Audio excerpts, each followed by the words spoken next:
আমরা অনেকেই মনে করি যে পায়ে তীরবিদ্ধ হওয়ার ফলে শ্রীকৃষ্ণের মৃত্যু হয়েছিল। এদের চিন্তার দীনতা দেখলে আমরা অবাক হয়ে যাই। পায়ে তীর লাগলে কি কারো মৃত্যু হয়? মানবরূপী ঈশ্বর শ্রীকৃষ্ণের মৃত্যু কারো তীরের আকস্মিক আঘাতে হয়নি। এটা ছিল শ্রীকৃষ্ণের নিজেরই পরিকল্পনা। এ সম্পর্কে রাজশেখর বসু অনুবাদ করা মহাভারতে বলা আছে, অগ্রজ বলরামের দেহত্যাগ দেখে কৃষ্ণ সেই বনে কিছুক্ষণ বিচরণের পর ভূমিতে উপবেশন করলেন এবং গান্ধারী ও দুর্বাসার সাপের বিষয়ে চিন্তা করতে লাগলেন। অনন্তর তার প্রয়াণকাল আগত হয়েছে এই বিবেচনায় তিনি ইন্দ্রিয়গ্রাম সংযম এবং মহাযোগ আশ্রয় করে শয়ান হলেন। সেই সময় জরা নামে এক দেব মৃগমণি করে তার পদতলে সুরবিদ্ধ করলেন। তারপর সে নিকটে এসে জগমগ্ন পীতাম্বর চতুর্ভুজ কৃষ্ণকে দেখে ভয়ে তার চরণে পতিত হল। কৃষ্ণ বেদকে আশ্বাস দিলেন এবং নিজ কান্তি দ্বারা আকাশ ব্যক্ত করে ঊর্ধ্বে স্বর্গীয় লোকে প্রয়াণ করলেন। অনেকেই বিভিন্ন মহাভারতের রেফারেন্স দিয়ে বলে অর্জুন চিতায় জ্বালিয়ে শ্রীকৃষ্ণের দেহের সৎকার করেছে, কিন্তু এটা আমার কাছে সত্য মনে হয় না। দ্বিতীয়ত, এই কারণে যে মহাভারতগুলো নানাভাবে বিকৃত ও প্রক্ষিপ্ত, এবং প্রথমত এই কারণে যে অন্ত্যেষ্টি ক্রিয়া করা হয় মৃত ব্যক্তির পরলৌকিক উন্নতি বা মুক্তির জন্য। শ্রীকৃষ্ণ যেখানে নিজেই ঈশ্বর, সেখানে অন্য কেউ তার পরলৌকিক মুক্তির জন্য কোনো কিছু করবে কিভাবে? অন্ত্যেষ্টি ক্রিয়া হলো মৃত ব্যক্তির আত্মার সদ্গতির জন্য পরমপিতার কাছে প্রার্থনা। অর্জুন যদি শ্রীকৃষ্ণের অন্ত্যেষ্টি ক্রিয়া করেই থাকে, তাহলে শ্রীকৃষ্ণের উদ্ধারের জন্য অর্জুন কার কাছে প্রার্থনা করেছে? শ্রীকৃষ্ণের কথাকথিত অন্ত্যেষ্টি ক্রিয়ার সময়। শ্রীকৃষ্ণের তথাকথিত অন্ত্যেষ্টি ক্রিয়া সম্পর্কে সব অসঙ্গতি বিবেচনা করে আমার কাছে রাজশেখর বসুর মহাভারতে বর্ণিত শ্রীকৃষ্ণের দেহত্যাগ সম্পর্কিত ঘটনায় বর্ণনা সত্য এবং বাস্তব বলে মনে হয়। যাই হোক, কৃষ্ণের দেহত্যাগের ঘটনার সাথে সংশ্লিষ্ট দুজন ব্যক্তি, একজন গান্ধারী, অন্যজন দুর্বাসা মুনি। প্রথমে দুর্বাসা মুনি এবং পরে গান্ধারী প্রসঙ্গ করেছি। দুর্বাসা মুনির পিতার নাম মহর্ষি অত্রি, মাতার নাম অনুসূয়া। দুর্বাসা মুনির স্ত্রীর নাম ছিল কন্দলী। বিবাহের সময় দুর্বাসা প্রতিজ্ঞা করেছিলেন স্ত্রীর 100 পর্যন্ত অপরাধ তিনি ক্ষমা করবেন। এই প্রতিজ্ঞা অনুসারে 101তম অপরাধের বেলায় সাপ দিয়ে তিনি স্ত্রীকে হর্ষ করলেন। দুর্বাসা তার ক্রোধের জন্য যেমন ছিল বিখ্যাত, তেমনি তার পাতিক ছিল নানা অদ্ভুত কর্মকাণ্ডে। এরকম একটি ঘটনা হলো, একদিন উত্তপ্ত পায়েস ভক্ষণ করতে করতে দুর্বাসা মুনি শ্রীকৃষ্ণকে তার সর্বশরীরে সেই পায়েস লেপন করতে বলেন। ব্রাহ্মণের প্রতি ভক্তিবশত শ্রীকৃষ্ণ তার পায়ের তলা দিতে দিয়ে সর্বোচ্চ সেই পায়েস লেপন করেন। পায়েস খেয়ে যাওয়ার সময় দুর্বাসা বলেন, কৃষ্ণ তার পায়ের তলায় পায়েস লেপন করেনি বলে তিনি দুঃখিত হয়েছেন। এই পদতল ব্যতীত কৃষ্ণের সর্বদা অব্যক্ত হয়ে থাকবে। শ্রীকৃষ্ণের দেহত্যাগের জন্য যখন ইন্দ্রিয়গ্রাম সংযম এবং মহাযোগ আশ্রয় করে শয়ন হয়েছিলেন, তখন তার পদতলে একটি তীর এসে বিদ্ধ হয়। এই তীর নিক্ষেপ করেছিল জরা নামে এক বেদ। এই জরার পূর্বজন্মের ঘটনাটি এইরকম।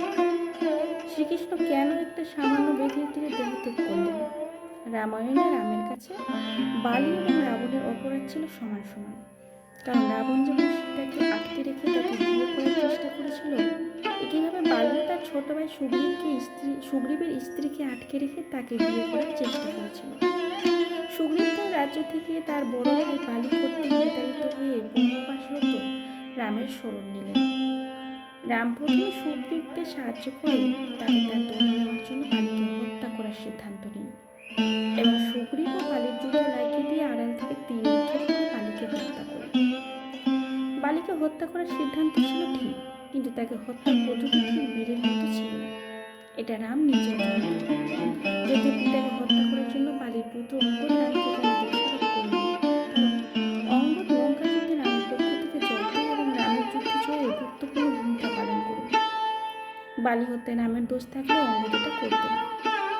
যাই হোক, আড়াল থেকে তীর মেরে বালিকে হত্যা করাটাকে রাম নিজেই ভালো চোখে দেখিনি। এটা তো তার ভুল ছিল। এবং সেই ভুলের শাস্তি সে স্বীকার করে পালিত পুত্র অঙ্গদকে এই প্রতিশ্রুতি দিয়েছে প্রয়োজনে একইভাবে অন্যদের আড়াল থেকে ছেঁড়া তীরে সে নিহত হবে। এই অঙ্গদই ছিল জরা নামের সেই বৃদ্ধ। পূর্বজন্মের প্রতিশ্রুতি মোতাবেক জরা যাতে তাকে তারা বিদ্ধ করতে পারে, সেই জন্য শ্রীকৃষ্ণ ইচ্ছা করে তার প্রতিতলে পায়েস লেপন করে নিল, যাতে তার পরিতল অবৃদ্ধ না হয়।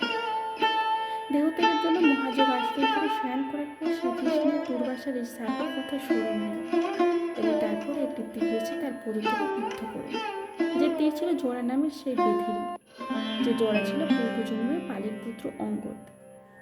কুরুক্ষেত্রের যুদ্ধের পর শতপুত্রের মৃত্যু শোক সইতে না পেরে গান্ধারী কৃষ্ণকে এইভাবে অভিশাপ দিয়ে যে কুরুবংশের মতো তার যুদ্ধবংশও ধ্বংস হবে। কৃষ্ণ গান্ধারীর এই শাপকে স্বীকার করে নেয় এবং সেই অনুযায়ী খুব অল্প সময়ের মধ্যে অন্তঃকল হয়ে যদুবংশে অশান্তি এবং বিপর্যয় শুরু হয়ে যদুবংশ ধ্বংস হয় এবং এবং কৃষ্ণের দ্বারকানগরী সমুদ্র বিলীন হয়। এরপর বলরাম এবং কৃষ্ণ বনে চলে যায় এবং কিছুদিন পরে বলরাম দেহত্যাগ করে শ্রীকৃষ্ণ নিজেও প্রাণত্যাগ করার সিদ্ধান্ত নেন। শ্রীকৃষ্ণ দেহত্যাগের জন্য মহাযোগ আশ্রয় করে স্বয়ং করে দুর্বাসা মুনির সাপের সাথে সাথে গান্ধারীর সেই সাপের কথা শ্রীকৃষ্ণ স্মরণে আসে। এক্ষেত্রে কারো কারো মনে হতে পারে শ্রীকৃষ্ণ ঈশ্বর হলেও এই দুজনের সাপকে তিনি এড়াতে পারলেন না কেন? সকল ঘটনার সাথে এই দুটি ঘটনাও ছিল শ্রীকৃষ্ণের পরিকল্পনার ফল। জরা যাতে শ্রীকৃষ্ণের পরিতলকে তীর মেরে বিদ্ধ করতে পারে, সেই জন্যই যেমন তিনি ইচ্ছা করে তার পবিত্র বেদির ছাড়া দিয়ে পায়েস লেপন করেছিলেন, তেমন কুরুক্ষেত্রের যুদ্ধের শেষে হস্তিনাপুরে এসে যুধিষ্ঠিরকে সিংহাসনে বসানোর ঠিক আগে সভাসদরা সবাই মিলে যখন শুধু যুধিষ্ঠিরের মাথায় রাজমুকুট স্থাপন করার সম্মান দিচ্ছিলেন, ঠিক সেই সময় রাজসভায় গান্ধারীর আগমনের জন্য শ্রীকৃষ্ণ অপেক্ষা করছিলেন, যাতে রুদ্রমূর্তি নিয়ে গান্ধারী আসে এবং শ্রীকৃষ্ণকে অভিশাপ দেয়। এর ফলে গান্ধারী অভিশাপ দিয়েছে শ্রীকৃষ্ণের যদুবংশ ধ্বংস হবে এবং কোনো এক বেদের তীর নিক্ষেপে তার মৃত্যু হবে। শ্রীকৃষ্ণ সেই অভিশাপকে স্বীকার করেন, ফলে গান্ধারী যেভাবে বলেছিল ঠিক সেইভাবে যদুবংশ ধ্বংস হয়, দ্বারকা নগরী সমুদ্রে নিমজ্জিত হয় এবং শ্রীকৃষ্ণের চরণে জরা নামের বেদের তীর বিদ্ধ হয়। অন্য সকল ঘটনার মতো এই দুটো ঘটনাও শ্রীকৃষ্ণের ইচ্ছেতেই ঘটেছিল। সুতরাং শ্রীকৃষ্ণ দুর্বাসা মুনি ও গান্ধারীর সাপকে এড়াতে পারেন।